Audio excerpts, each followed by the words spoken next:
Assalamualaikum warahmatullahi wabarakatuh.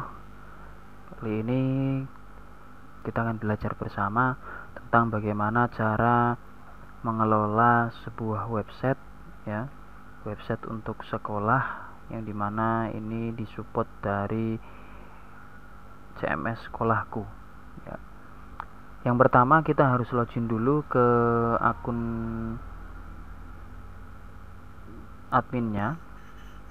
Untuk masuk ke akun adminnya kita harus ketikkan alamat domainnya, domain webnya, kemudian diikuti garis miring login.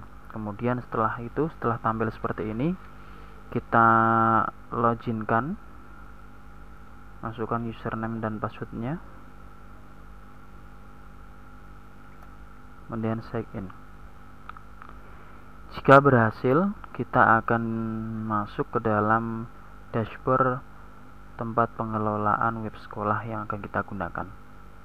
Oke, kita mulai dari yang pertama.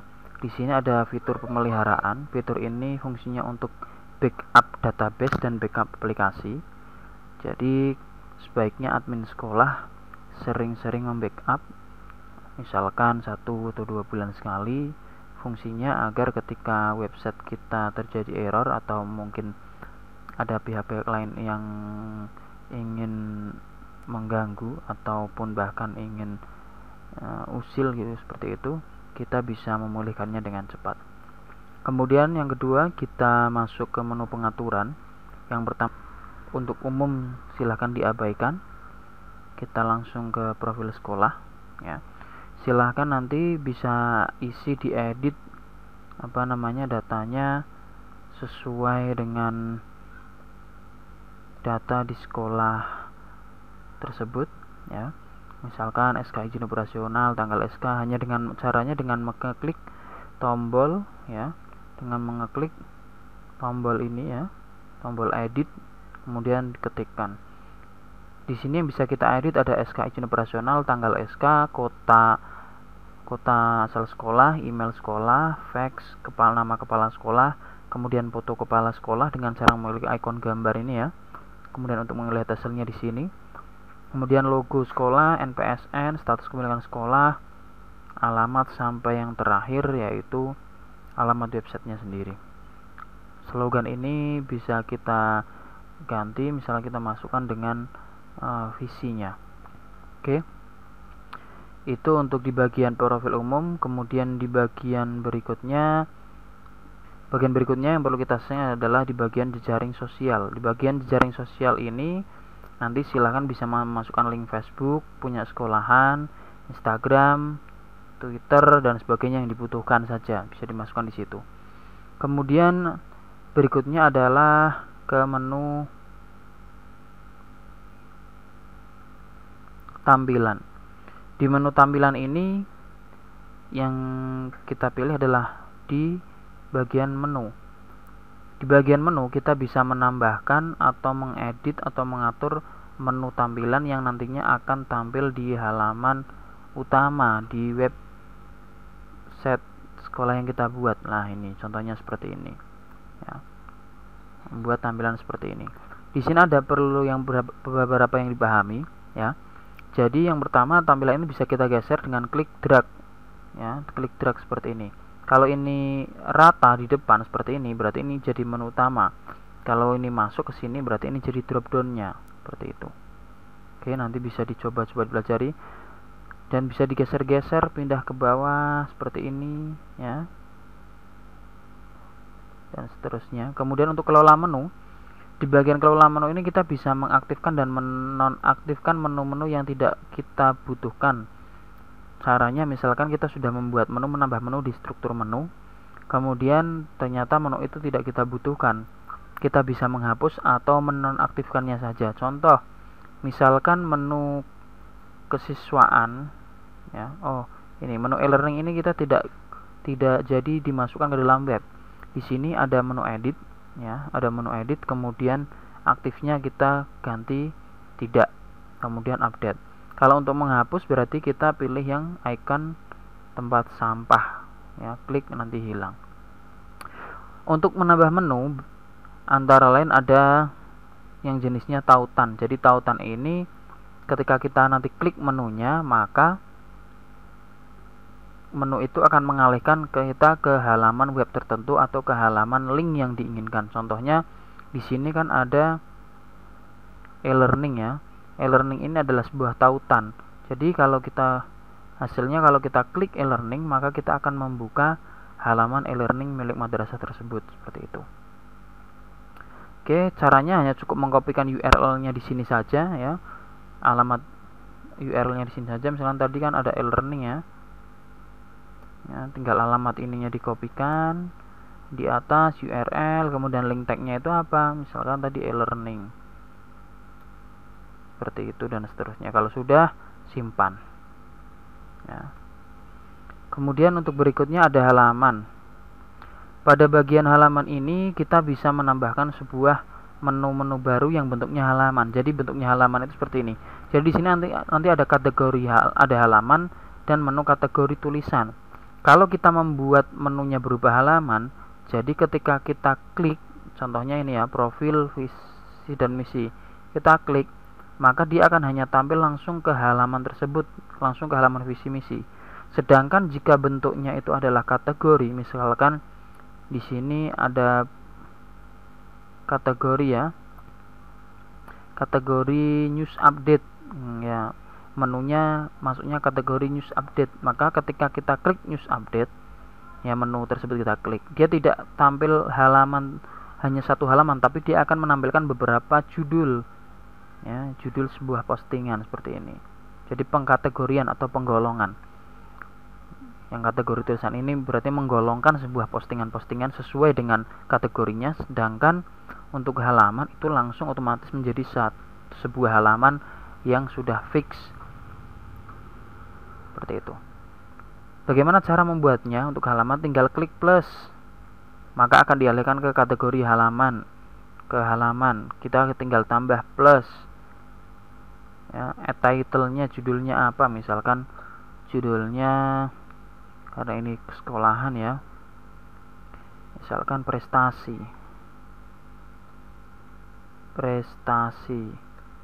madrasah.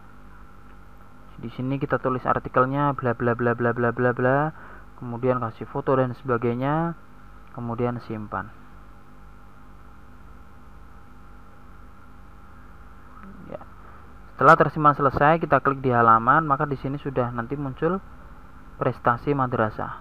Bagaimana cara masukkan ke dalam menu? Cara masukkan ke dalam menunya adalah kita klik media, kemudian kita klik tampilan, kemudian kita klik menu, kita pilih lagi yang halamannya tadi plus. Di sini nanti sudah muncul prestasi madrasah, kita klik kemudian simpan. Maka dia akan muncul di bagian atas.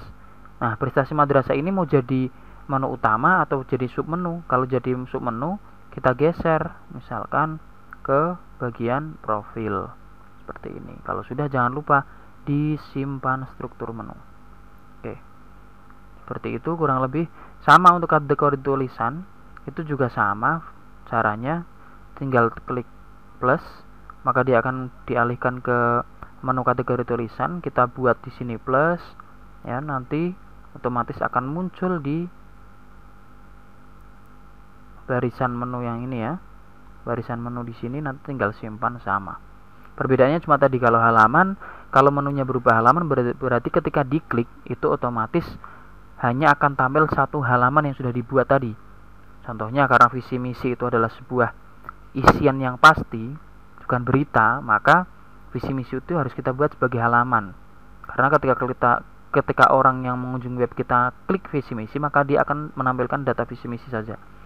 Berbeda dengan misalkan news update, kegiatan OSIS, kepramukaan, itu kan banyak kegiatannya, banyak rincian kegiatannya, banyak jenis kegiatannya. Makanya kita buat masukkan ke dalam kategori tulisan.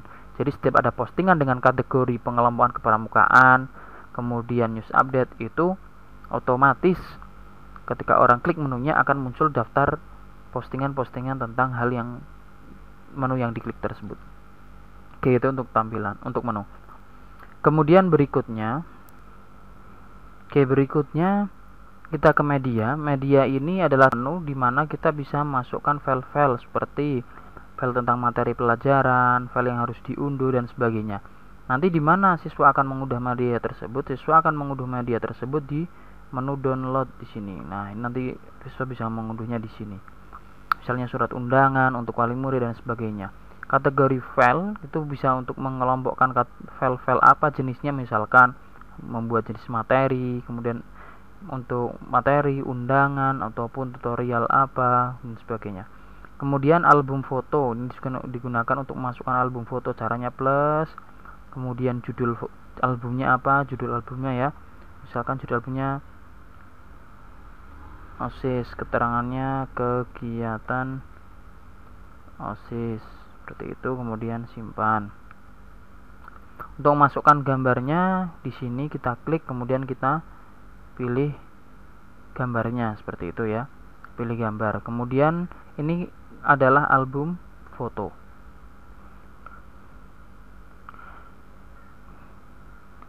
Berikutnya menu yang kita akan bahas adalah di menu blok.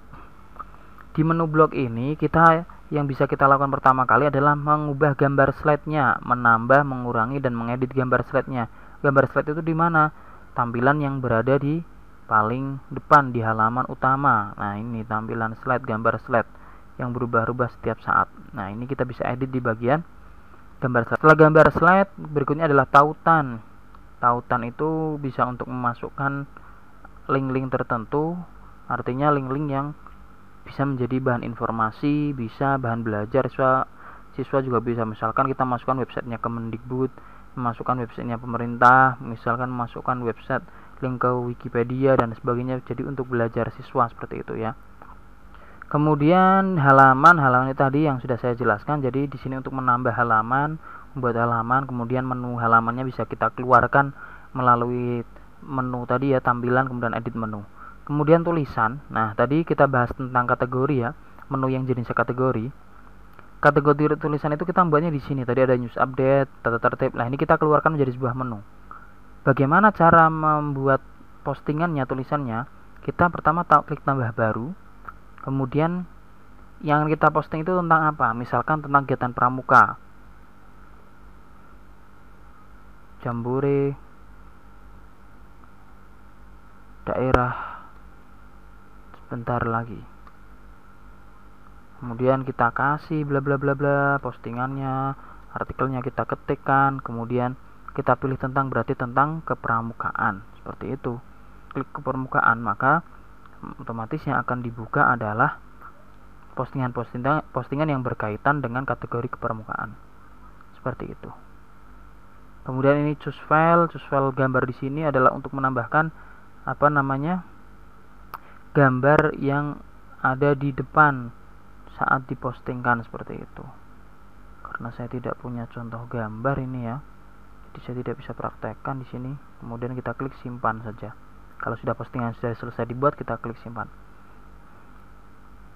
Kita reload, kesiswaan, ada kepramukaan tadi ya, klik. Nah, tadi postingan yang kita buat sudah muncul di sini. Jadi kalau kita membuat postingan kepramukaan banyak, nanti muncul di sini. Itu adalah pengkategorian menu. Kemudian menu yang berikutnya di bagian blog ya, masih bagian blog, itu adalah kutipan. Kutipan ini adalah kutipan-kutipan yang akan dikeluarkan di halaman depan website kita di bawah slide. Lah, ini nanti ganti-ganti terus tulisannya. Nah, jadi nanti si admin sering-seringlah mengedit kutipan yang bermanfaat dan motivasi untuk siswa khususnya. Sambutan kepala sekolah tadi ya, yang nanti tampilnya di bawah sini ya, nanti diedit di situ, sama diedit di sini ya. Itu untuk menu yang pertama, yang untuk menu tentang blog. Nah, itu sedikit ulasan tentang menu blog ya. Intinya untuk blog itu untuk mengatur gambar slide, kemudian membuat halaman, mengisi halaman dan membuat halaman baru, mengatur kategori tulisan ya, pengkategorian tulisan, kemudian membuat postingan baru, kemudian sambutan kepala sekolah. Kemudian data induk. Data induk ini diisikan tentang kebutuhan khusus siswa. Kemudian ada pendidik, tentang lulusan pendidik. Ini sudah isi. Kemudian akademik. Akademik itu ada alumni, data alumni, jurusan, kelas, modal penghasilan bulanan dan sebagainya. Ya. Kita bisa menambahkan di sini ya, jurusan misalkan, atau kelas lah istilahnya. Kelas kalau tingkat SMP, MTS kan tidak ada, berarti jurusannya umum, kelasnya baru diisi di sini. Kelasnya kelas berapa? Misalkan kelas 7, subkelasnya 7 1. Save. Lagi kelas 7, subkelasnya 7 2. Save ya. Menu-menu ini nanti akan digunakan untuk melengkapi saat memasukkan data siswanya ya. Jadi untuk memasukkan data siswanya nanti. Kemudian ada grafik, status peserta didik, nanti bisa dicoba. Kemudian impor data lah, ini yang penting. Impor data ini adalah menu yang digunakan kita untuk memasukkan data alumni dan data peserta didik. Nah, petunjuknya sudah dituliskan di sini. Kita buat pakai Excel dulu, kemudian kita buat kolom-kolom seperti ini, kemudian kita isikan datanya di Excel. Setelah selesai, datanya di copy paste ke sini dari Excel. Jadi bukan upload, bukan choose file dari Excel, tapi impornya adalah copy paste dari data Excel yang terbuka, di copy, di blok, kemudian dipastekan di sini. Ini alumni, kemudian ini peserta didik sama. Seperti itu ya. Kemudian pengaturan rombel ya, kelasnya kelas berapa saja. Tadi kan kita buat kelas di sini ya. Kita buat kelas tadi di data induk inilah, ini kelas, nanti munculnya di sini kelasnya. Nanti dibuat kelasnya.